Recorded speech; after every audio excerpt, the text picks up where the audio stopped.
Assalamualaikum warahmatullahi wabarakatuh. Saya Raffi Adensa akan menjelaskan ancaman di bidang ekonomi. Ancaman di bidang ekonomi merupakan salah satu penentuan posisi tawar setiap negara dalam pergaulan internasional. Kondisi ekonomi sangat menentukan dalam pertahanan negara. Ancaman-ancaman tersebut dapat berasal dari dalam negeri ataupun luar negeri. Faktor penyebab ancaman di bidang ekonomi secara internal adalah masalah ekonomi yang terjadi di dalam negeri seperti sistem ekonomi yang tidak jelas, kondisi politik dan hukum dalam negara, kurangnya ketersediaan infrastruktur, banyaknya pengangguran dan inflasi. Akibat dari ancaman ekonomi: 1. Terdesaknya produk lokal. 2. Timbulnya kesenjangan sosial. 3. Prospek pertumbuhan ekonomi buruk. 4. Berkurangnya sektor ekonomi rakyat. 5. Membengkaknya utang negara. 6. Sumber daya manusia yang tidak terserap. Assalamualaikum warahmatullahi wabarakatuh. Nama saya Muhammad Fikri dari kelas 11 MIPA 1. Jadi di sini saya akan menjelaskan apa itu inflasi, komponen terjadinya inflasi, dan penyebab terjadinya inflasi. Jadi inflasi itu adalah gejala kenaikan barang yang terjadi secara terus-menerus dan bersifat umum. Apakah semua kenaikan barang dikategorikan sebagai inflasi? Tidak semua kenaikan barang dikatakan sebagai inflasi. Karena inflasi mempunyai 3 komponen utama, yaitu yang pertama, inflasi terjadi karena kenaikan harga. Yang kedua yaitu bersifat umum, artinya apabila inflasi ini terjadi karena harga-harga yang naik itu serentak. Jadi tidak dikatakan satu atau dua saja, akan tetapi bersifat umum. Nah, yang ketiga yaitu inflasi ini terjadi terus-menerus. Tidak semua kenaikan barang dikategorikan sebagai inflasi. Contohnya yaitu kenaikan harga di hari besar, karena ciri inflasi itu terus-menerus, bukan hitungan hari. Nah, penyebab terjadinya inflasi yaitu yang pertama yaitu permintaan atau demand. Jadi permintaan masyarakat akan barang dan jasa berlangsung secara melonjak tinggi. Jadinya uang yang beredar akan semakin banyak. Nah, yang selanjutnya yaitu penurunan penawaran. Jadi berbanding terbalik dengan permintaan. Tambahan lainnya dari penyebab terjadinya inflasi yaitu karena kenaikan biaya produksi. Selanjutnya yaitu uang yang beredar di masyarakat semakin banyak. Terima kasih.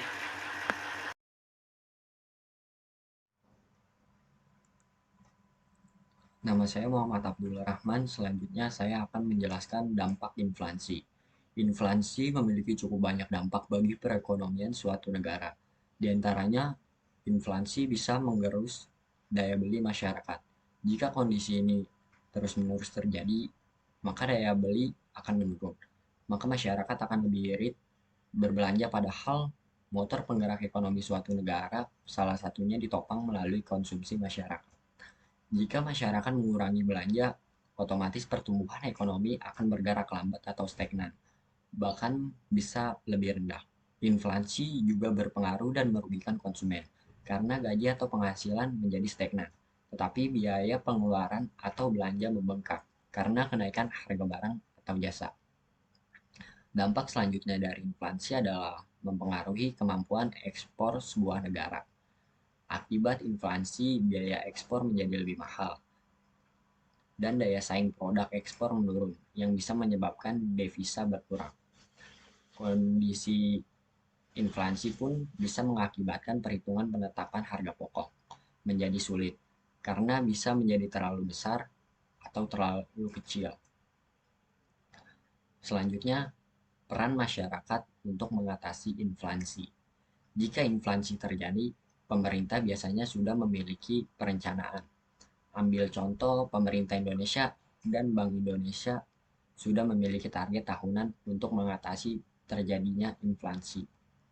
Masyarakat juga bisa mengambil bagian dalam mengatasi inflasi. Beberapa cara diantaranya adalah tidak berlebihan ketika membeli sembako atau kebutuhan lain. Jangan mudah panik jika terjadi sebuah fenomena. Misalnya produksi bawang merah merosot hingga harga melonjak. Jangan sampai Anda membeli dalam jumlah banyak karena panik. Jika hal ini terjadi, justru bisa menaikkan harga menjadi lebih tinggi karena permintaan yang amat besar. Inflasi sendiri memang tidak bisa diduga kapan datangnya. Oleh karena itu, Anda bisa mengatasi inflasi dengan mengontrol keuangan secara baik. Pemahaman tentang ilmu ekonomi harus dimiliki untuk mengatasi masalah keuangan yang dihadapi di masa yang akan datang. Selanjutnya saya akan menjelaskan tentang resesi ekonomi. Resesi ekonomi itu merupakan suatu kemerosotan ekonomi yang terjadi ketika penurunan ekonomi dalam 2 kuartal berturut-turut. Satu kuartal bisa merupakan hitungan sekitar 3 bulan. Jadi bisa kita simpulkan bahwa resesi ekonomi itu merupakan suatu kemerosotan ekonomi yang terjadi selama 6 bulan berturut-turut. Resesi ekonomi itu sendiri merupakan kondisi di mana perekonomian sebagian besar negara sedang memburuk. Sering menurunnya aktivitas di sektor perdagangan maupun di sektor industri. Lalu selanjutnya adalah dampak dari pandemi COVID-19. Nah, Pak, bisa kita ketahui bahwa pandemi COVID-19 sudah berlangsung selama 3 tahun terakhir. Selama 3 tahun terakhir ini, dalam pandemi COVID-19, banyak negara yang melakukan pencetakan uang secara berlebihan. Alasannya untuk dibagikan secara percuma kepada banyak warga. Sebagai contoh kita mengambil contoh. Nah, lalu kemana uang-uang yang dipakai oleh para warga itu? Uang yang dipakai oleh warga malah digunakan dengan cara yang tidak normal. Para warga malah menyebabkan inflasi secara berlebihan, di mana mereka melakukan investasi besar-besaran untuk membeli suatu rumah dari uang gratis yang diberikan oleh para pemerintah. Dari situ sendiri sudah kita bisa simpulkan bahwa investasi secara besar-besaran menyebabkan suatu inflasi, di mana inflasi tersebut menyebabkan terjadinya resesi ekonomi atau penurunan ekonomi. Resesi itu sendiri terjadi karena berbagai banyak faktor. Faktor yang pertama, terjadinya perkembangan teknologi di berbagai belahan dunia. Berkembangnya teknologi itu dapat menjadi suatu penyebab terjadinya resesi dunia, seperti yang terjadi pada abad ke-19. Revolusi industri membuat seluruh profesi digantikan dengan teknologi dan dapat memicu resesi. Sebagai contoh, kita bisa mengambil negara Jepang, di mana Jepang sendiri sudah memiliki banyak teknologi yang hingga sampai banyak menggantikan para pegawainya untuk berhenti bekerja karena teknologinya sudah mampu menguasai hal-hal yang bisa dilakukan oleh para pekerja yang ada di Jepang. Ancaman dalam bidang sosial budaya. Nah, ancaman dalam bidang sosial budaya adalah tindakan dan konsep yang disebarkan dan berpotensi mengancam suku, agama, ras, ataupun golongan di Indonesia. Ancaman ini sendiri dapat dibedakan menjadi dua, yaitu internal dan eksternal. Seperti ancaman integrasi sosial budaya dari dalam atau internal. Ancaman terhadap integrasi nasional di bidang sosial budaya dari dalam didorong oleh faktor-faktor sebagai berikut. Pada awalnya, Deddy Kobuzer ingin membuat podcast LGBTQ untuk menambah wawasan ceritanya. Lalu diundanglah seseorang LGBTQ yang berasal dari Indonesia untuk menjelaskan di podcast tersebut. Akan tetapi banyak pro dan kontra dalam video tersebut. Akhirnya anggota DPR Komisi 1 dari Partai P3 menentang keras video tersebut beredar dengan alasan jika dibiarkan beredar, kasus LGBT di Indonesia akan semakin parah perkembangannya. Lalu dalam pasal 1 ayat 1 Undang-Undang Nomor 1 Tahun 1974 tentang perkawinan yang berisi, dalam undang-undang itu disebutkan perkawinan adalah ikatan secara lahir batin antara seorang laki-laki dengan seorang wanita sebagai suami istri. Dan secara garis besar, undang-undang di Indonesia juga tidak menyetujui pernikahan sesama jenis. Makanya waktu video tersebut beredar, Deddy Corbuzier kena kasus dan dikecam agar jangan memperluaskan video tersebut sembarangan yang bisa merusak pola pikir masyarakat atau penonton.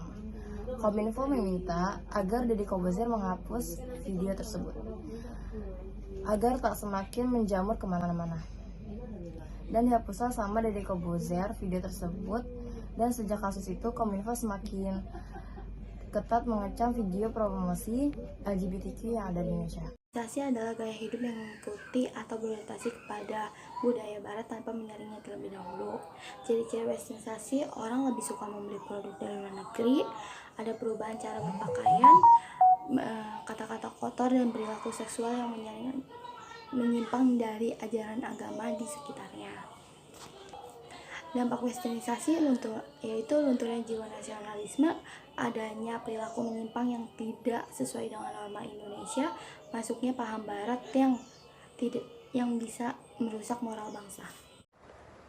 Selanjutnya, solusi untuk meredakan westernisasi. Yang pertama ialah lebih menyintai produk lokal. Seringkali yang saya lihat, warga Indonesia itu lebih menyukai produk-produk luar negeri. Menurut saya, karena produk-produk dari luar negeri itu lebih bagus dibandingkan dengan produk Indonesia itu sendiri. Yang kedua, mulailah pintar menyaring budaya asing yang positif dengan yang negatif yang masuk ke Indonesia. Budaya asing tidak selalu hal negatif, tetapi ada pula budaya asing yang positif. Contohnya seperti budaya asing yang taat pada saat mengantri.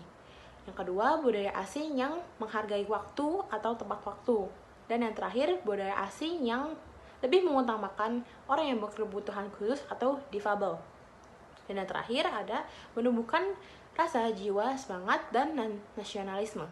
Masuknya budaya Korea ke Indonesia. Korea Selatan memiliki industri yang beragam macam genre, tidak hanya dari segi musik dan film saja. Banyak generasi muda menyukai drama Korea yang dimaksud oleh aktor kesayangan mereka, dan mereka menyukai salah satu idol dari yang berasal girl band atau boy band. Dan ketika mereka menyukai salah satu dari mereka akan membeli salah satu barang-barang yang bergambarkan wajah mereka atau gambar-gambar kartun-kartun mereka.